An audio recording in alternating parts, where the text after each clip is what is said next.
আপনি আমার ভাই, আমি কেন আপনার বিরোধী করব? যদি আপনি নিজে মালিক হতে চাইতেন আমি আপনার বিরোধী করতাম না, কারণ আপনি আমার ভাই, আমি আপনার পক্ষে কথা বলতাম। কিন্তু আপনি নিজে মালিক না হয়ে আপনি কারো পা চাটতে ব্যস্ত হয়েছেন। আপনি সমাজকে বলে বেড়াচ্ছেন আমি কাকুতি বিনতি করব কারো কাছে গিয়ে। আপনি নিজে প্রমাণ দিচ্ছেন আপনার নিজের পাওয়ার নেই ওখানে, আপনি কাকুতি বিনতি করে আনবেন, এটা এখন থেকে প্রমাণ দিচ্ছে। আজকে আমার অস্তিত্ব লড়াইয়ের সামনে আমার ভাইও যদি সামনে দাঁড়ায়, আমি মসজিদের পক্ষে, কবরস্থানের পক্ষে, ঈদগাহর পক্ষে, কোরআনের পক্ষে দাঁড়াবো না আমার ভাইয়ের পক্ষে দাঁড়াবো? অনেকে বলবে যে আমার বংশের দিকে একটু খেয়াল করো। আরে এজিদ কে ছিল? কাতেবে ওহি লিখা সাহাবীর ছেলে। তুই কে? তুই কার দোহাই দিচ্ছিস? আপনি নিজে বলেছেন আমার মাথায় হাত আছে মাদ্রাসার দুশ্মনের হাত। যে বলেছে কোরআন শেষ হয়ে যাবে তার হাত আপনার মাথায় আছে, আপনি স্বীকার করেছেন। অতএব কোরআনের দুশ্মনের হাত যদি আপনার মাথায় থাকে, আপনার মতো ভাই দিয়ে কখনো দিন ইসলাম ও মুসলমানদের কল্যাণ হতে পারে না। আগামী দিন আমার কবর থাকবে কিনা সেই লড়াই, আগামী দিন আমার মসজিদ মাদ্রাসা থাকবে কিনা সেই লড়াই, আগামী দিনে এই বাচ্চাগুলো মোহাম্মদ রাসূলুল্লাহর কলমা পড়তে পারবে কিনা সেই লড়াই। মুসলিম এলাকা মানে বলুন বদমাইশ, জুলুম, চোর, ডাকাত, খুনি, মারপিট করার লোক, এসব সমাজে বলছে না? বলে এটা কেন? বাঁচাতে গিয়ে যদি তোমাকে ঘরে বেঁধে রাখতে হয় তাও ভালো, কিন্তু তোমাকে বেঈমানের হাত থেকে বাঁচানো দরকার আছে না? নাই? তার জন্য চেষ্টা তো করবো। তাহলে আপনি কোন পক্ষে থাকবেন? অত্যাচারী স্বৈরাচারীদের পক্ষে না গরিব দুঃখী মুসলিমদের পক্ষে? এটা আপনাকে ডিসাইড করতে হবে, আপনাকে ভাবতে হবে। বড় দুঃখ লাগেছে এটা, যেভাবে সমাজে জলসাগুলো হচ্ছে যেন মনে হয় ইসলামে দাড়ি টুপি নামাজ রোজা মসজিদ মাদ্রাসা ছাড়া আর মনে হয় কিছু নেই। অথচ আমার রাসূলুল্লাহ গায়ের মুসলিম যখন বিপদে পড়েছে তার পাশে দাঁড়িয়ে লড়াই করেছে। আমার রাসূলুল্লাহ তাদের হয়ে আওয়াজ তুলেছে যাদের গলায় দেবদেবীর মূর্তি ছিল, তাদের জন্য রাসূলুল্লাহ দাঁড়িয়ে আওয়াজ তুলেছে জালিম শাসকদের বিরুদ্ধে। আমার রাসূলুল্লাহর এই ব্যবহারটা দেখে সেই সকল লোকেরা দলে দলে দলে দলে আমার নবীর দিবানা হয়ে নবীকে রসুল বলে মেনে নিয়েছে। জোরে বলুন সুবহানাল্লাহ। আর আজকে মুসলিম এলাকা মানে বলুন বদমাইশ, জুলুম, চোর, ডাকাত, খুনি, মারপিট করার লোক, এসব সমাজে বলছে না? বলে এটা কেন হলো? এটা এমনি এমনি হলো না, করানো হয়েছে। জোরে বলেন। কখনো এ দলের হয়ে লড়াই, কখনো ও দলের হয়ে লড়াই, কখনো এ দলের হয়ে লড়াই।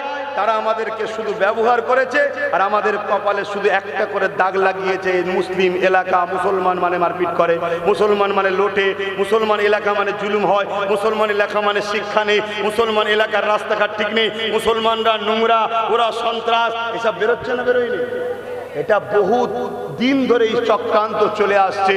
এই চক্রান্ত থেকে বাঁচতে গেলে আপনাকে নিজেকে মালিক হতে হবে, কারো হয়ে কর্মচারী হয়ে লড়াই করলে হবে না। নিজেকে মালিক হতে হবে। আপনি আমার ভাই, আমি কেন আপনার বিরোধী করব? যদি আপনি নিজে মালিক হতে চাইতেন আমি আপনার বিরোধী করতাম না, কারণ আপনি আমার ভাই, আমি আপনার পক্ষে কথা বলতাম। কিন্তু আপনি নিজে মালিক না হয়ে আপনি কারো পা চাটতে ব্যস্ত হয়েছে। তাই দিনের স্বার্থে আপনার বিরুদ্ধে আমাকে কথা বলতে হবে, নাই কিয়ামতের দিনে রাসূলুল্লাহ শাফাআত করবেন আমার। আপনার গলায় বেল আছে কারো, আপনি কারো হয়ে ভক ভক করছেন, আপনি সমাজকে বলে বেড়াচ্ছেন আমি কাকুতি বিনতি করব কারো কাছে গিয়ে? আপনি নিজে প্রমাণ দিচ্ছেন আপনার নিজের পাওয়ার নেই ওখানে, আপনি কাকুতি বিনতি করেই আনবেন, এটা এখন থেকে প্রমাণ দিচ্ছে। তাই আমি বুঝতে পেরে গেছি, আপনি যদি নিজে স্বতন্ত্র, নিজের ক্ষমতা, নিজের পায়ে দাঁড়াতেন, কেউ যদি আপনাকে টিউনিং করার না থাকতো, কারো হাত আপনার মাথায় যদি না থাকতো, আপনি নিজে বলেছেন আমার মাথায় হাত আছে, মাদ্রাসার দুশ্মনের হাত। যে বলেছে কোরআন শেষ হয়ে যাবে, তার হাত আপনার মাথায় আছে, আপনি স্বীকার করেছেন। অতএব কোরআনের দুশ্মনের হাত যদি আপনার মাথায় থাকে, আপনার মতো ভাই দিয়ে কখনো দিন ইসলাম ও মুসলমানদের কল্যাণ হতে পারে না। কথা কি আমার ভুল বুঝছেন আপনারা? এখন অস্তিত্বের লড়াই, আগামী দিন আমার কবর থাকবে কিনা সেই লড়াই, আগামী দিন আমার মসজিদ মাদ্রাসা থাকবে কিনা সেই লড়াই, আগামী দিন এই বাচ্চাগুলো মোহাম্মদ রাসূলুল্লাহর কলমা পড়তে পারবে কিনা সেই লড়াই, আগামী দিন আমাদের ঘরের বেটিগুলো সতীতা বাঁচাতে পারবে কিনা সেই লড়াই, আগামী দিন আমাদের ঘরের মেয়েগুলো নেকাব বোরখা পরে বাইরে বেরোতে পারবে কিনা সেই লড়াই। পাশাপাশি রুজি রুটির তো লড়াই আছেই আছে, কিন্তু আমি যতটুকু জানি ৭৯ বছর দেশ স্বাধীন হয়েছে, আমরা খেটেই খাচ্ছি, তাই তো নাকি? কিন্তু আজকে আমার অস্তিত্ব লড়াইয়ের সামনে আমার ভাইও যদি সামনে দাঁড়ায়, আমি মসজিদের পক্ষে, কবরস্থানের পক্ষে, ঈদগার পক্ষে, কোরআনের পক্ষে দাঁড়াবো না আমার ভাইয়ের পক্ষে দাঁড়াবো? কথা বলেন আপনারা, আওয়াজ দেন, আপনারা আওয়াজ দেন। আমার কাছে কোরআন আগে না আমার বাপ মাগে? আমার কাছে কোরআন আগে না আমার ভাই আগে? আপনি বলুন, আপনাদের কাছে কোরআন আগে না আপনার সন্তান আগে? আপনার কাছে কোরআন আগে না আপনার রাসূলের দ্বীন আগে? যদি কোরআন আগে হয় তবেই তো আপনি ঈমানদার। কেন রাসূল বলেছে, লা ইউমিনু আহাদুকুম হাত্তা আকুনা হাব্বা ইলাইহি মিন ওয়ালিদিহি ওয়া আলাদিহি ওয়ান নাস আজমাইন। ততক্ষণ পর্যন্ত তোমরা ঈমানদার হতে পারবে না যতক্ষণ পর্যন্ত তোমাদের ধন দৌলত, টাকা পয়সা, জমি জায়গা, ঘর বাড়ি, বাপ মা, এমনকি জানের থেকে আমি রাসূলুল্লাহকে বেশি না ভালোবাসতে পারবে, ততক্ষণ তোমরা ঈমানদার নয়। শুনছেন? মনে রাখবেন, আমি আপনাদেরকে দায়িত্ব নিয়ে বলছি, কারবালার মাঠের আর একটা অপশন আপনাকে একটু শোনাই, তাহলে বুঝতে আরো সুবিধা হবে। কারবালা ইমাম হোসাইন পাক বলেছিলেন যে আমি গদির জন্য এজিদের বিরোধী করিনি। আজ হোসাইনের গোলাম আব্বাস সিদ্দিকীও বলছে, আমি কোনো নেতা কেতা মন্ত্রী গদির লোভে কিন্তু আমি জালিমদের বিরোধী করিনি। আমি জালিমদের বিরোধী করছি এ কারণে, আল্লাহ তাদের বিরুদ্ধে, ইসলাম তাদের বিরুদ্ধে। শুনছেন তো নাকি? ইমামে হোসাইন পাক ছিলেন ৭২ জন, আর এজিদের পক্ষে ছিল ২৫,০০০ কারবালার মাঠে। কত? ২৫,০০০-এর মধ্যে ১৩,০০০ ছিল হাফেজ, আলেম, মুফতি। মনে থাকবে কার দিকে ছিল? এজিদের দিকে।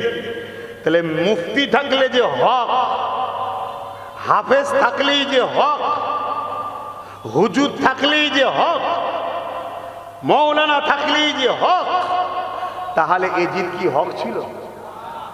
হোসাইন বলছিল। এক কথা আমার বুঝছেন তো নাকি? খুব ভালো করে বুঝুন, কেন কাল দুদিন পরেই পরীক্ষা। এখন যদি ভুল বোঝেন তাহলে তো ফেলে যাবে। অনেকে বলবে যে আমার বংশের দিকে একটু খেয়াল করো। আরে এজিদ কে ছিল? কাতেবে ওহী, ওহী লিখা সাহাবীর ছেলে। তুই কে? তুই কার দোহাই দিচ্ছিস? শুনছেন না শোনেন? হ্যাঁ আমার ছেলে, তোমরা আমার ভাই। তোমাদের মধ্যে অনেক ভুল আছে। দাঁড়িয়ে যাচ্ছ ভুল, মাথায় টুই পরো না ভুল, নামাজ কাজা করছো ভুল, রোজা কাজা করে ফেলছো ভুল, গান শুনছো ভুল, ফাংশন গেছো ভুল, সিনেমা দেখেছো ভুল, আরো ইত্যাদি ইত্যাদি পাপ করেছো ভুল। কিন্তু তোমরা দ্বীনের দুশমন নয়। তোমাদের এই ভুল কাল আল্লাহ চাইলে মাফ হবে। এই যে মুরব্বীরা বসে আছে, একটা সময় তোমাদের বয়সে একটু ভুল হয়েছে না হয়নি? এখন হয়। এখন আল্লাহ করে নামাজি, দাড়িওয়ালা, টুপিওয়ালা, হাজি হয়ে আল্লাহওয়ালা হয়েছে। তা আজ তোমার হালকা বয়সে ভুল হচ্ছে, কালকে পরিবর্তনের জায়গা আছে। কিন্তু তুমি যদি মাদ্রাসা ভাঙার দুশ্মন হও, তুমি যদি মসজিদের দুশ্মন হও, তুমি যদি কোরআনের দুশ্মন হও, তোমার বাঁচার রাস্তার আছে। হ্যাঁ, আর আমি যদি সত্যি তোমাকে ভালোবাসি, আমি তোমাকে তো রুকার আপ্রাণ চেষ্টা করব। কমসে কম তোমাকে বাঁচাতে গিয়ে যদি তোমাকে ঘরে বেঁধে রাখতে হয় তাও ভালো, কিন্তু তোমাকে বেঈমানের হাত থেকে বাঁচানো দরকার আছে না নাই? তার জন্য চেষ্টা তো করব। আল্লাহ তোমায় হেদায়েত দিক, আল্লাহ আমাকেও আমাদেরকে হেদায়েত দিক। বলুন আল্লাহুম্মা আমিন। আমার কথায় কেউ কষ্ট বেজার হচ্ছেন? আপনারা কি ভাবছেন ভাই ভাই ঝগড়া? এই বলুন, নবীর চাচা, নবীর পরিবার আরেকটা গিয়েছিলেন হযরত আবু বকর সিদ্দিক, আর তিনার ছেলে বদরের ময়দানে, ছেলে ছিল আবু জেহেলের দিকে, আবু বকর সিদ্দিক নবীর দিকে। লড়াই হয়ে যাওয়ার পর একদিন ছেলে এসে বাপকে বলছে, আব্বা আমি কিন্তু আপনাকে অনেকবার সুযোগ পেয়েছিলাম, কিছু বলিনি। হযরত আবু বকর সিদ্দিক বলছে, যার কুদরতি হাতে আমার জান আছে, আমি যদি তোকে পেতাম ধর থেকে কল্লা আলাদা করে দিতাম। কেন আমার কাছে তুই আগে না নবী আগে? পরবর্তীতে ওই ছেলে হিদায়েত হয়ে ইমানের কলেমা পড়েছে। জোরে বলুন সুবহানাল্লাহ।